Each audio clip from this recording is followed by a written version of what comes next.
Our topic for this session, characteristics of good first aid provider, the hindrances in giving first aid, disease transmission, and body substance isolation precaution, or other known as BSIP.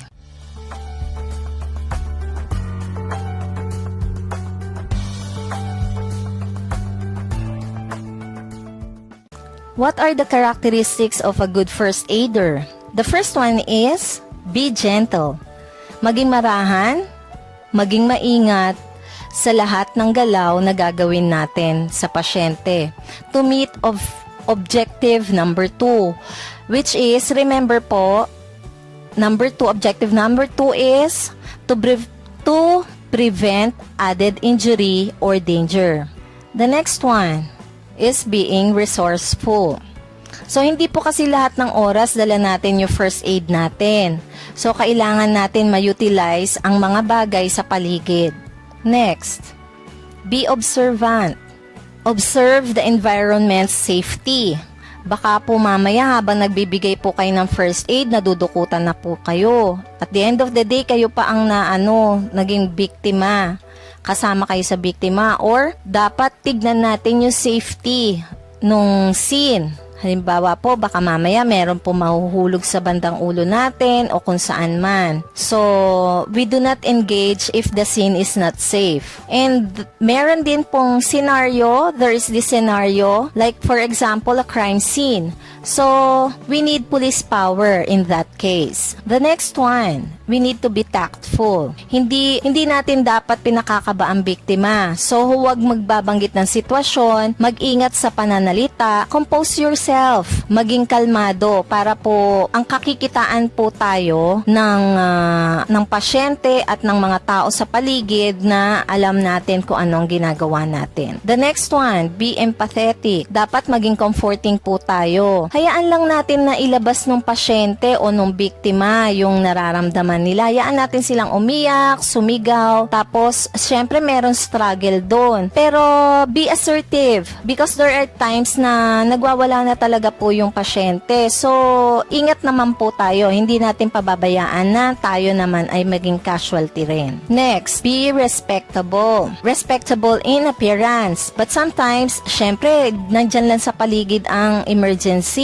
So, nasa kapitbahay lang o kaya sa bahay, hindi ka na makakapagbihis para lang ipakita na respectable ka. Magme-makeup ka pa ba? Ganon. So, hindi naman pwede, di po ba? So, paano natin mapapakita na tayo isang respectable human being? Respectable tayo. So, sa pamamagitan ng pananalita at pakikitungo sa pasyente. So, what are the hindrances? The first one is unfavorable surroundings. Make the scene safe to avoid another danger. So, yun nga po ay maging observant tayo. The next one is the presence of crowd. We need to manage the crowd. So, call for assistance. For example, meron naman pong barangay tanod sa paligid. Patulong po kayo para po ma-manage yung crowd, or kaya merong mga pulis. Sila na magpapatabi sa crowd. Kasi meron po 2 types of crowd. Yung first one, yun yung mga meron na tinatawag. So, kailangan po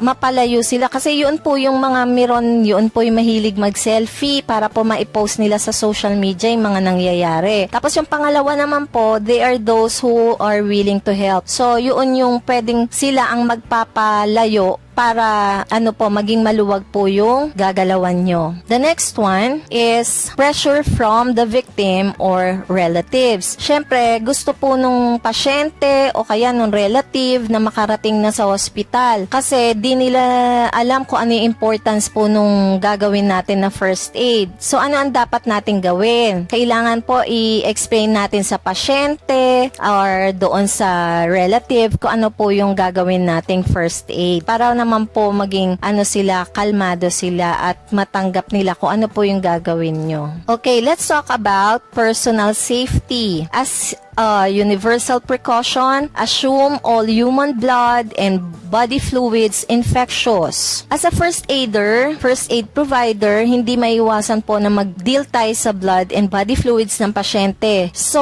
we need to take precautions, especially nowadays. So, yung kalagayan po natin ngayon. So, lagi natin ipagpalagay na ang pasyente ay contagious. So, pero wag naman po natin ide-directang sabihin sa kanila, "Sir, may COVID ka ba? May TB ka ba?" Wag pong ganun. Kailangan po, yung signs and symptoms ang itatanong lang po natin. Nakakaranas po ba kayo ng pagkawala ng panlasa, ng pangamoy, nilalagnat po ba tayo? Hindi po tayo basta-basta nagsasabi kung ano yung sakit na gusto natin malaman. So, that is also being tactful. Okay. There are 4 different kinds of disease transmission. What are those? The first one is absorption. Yun po yung direkta na dumikit sa balat natin, sa atin, yung secretion ng isang pasyente. The next one, what we call is injection. Yung po yung tumusok sa atin dahil sa isang pumasok sa atin dahil na ito tumusok po sa ating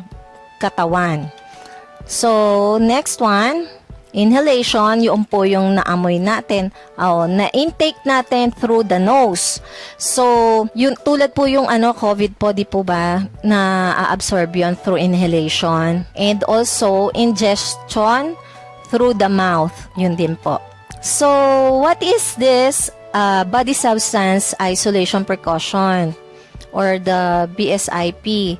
These are precautions taken to isolate or prevent risk of exposure from any other type of bodily substances. So what are the basic precautions and practices? The first one is personal hygiene, or an example is the hand washing, proper hand washing. The next one is using the proper PPE. Such as gloves, mask, kung ano po yung available na dala po natin na PPE. And the third one is equipment cleaning and disinfecting. Usually naman po sa first aid, pagka nagbibigay po tayo ng first aid, we do not use it again. Kung ano po yung ginamit na natin, hindi na po natin gagamitin uli, i-dispose na po natin. Talaga naman po, di po ba, sa first aid, hindi disposable po lahat yan. Okay, that ends the first part of our presentation.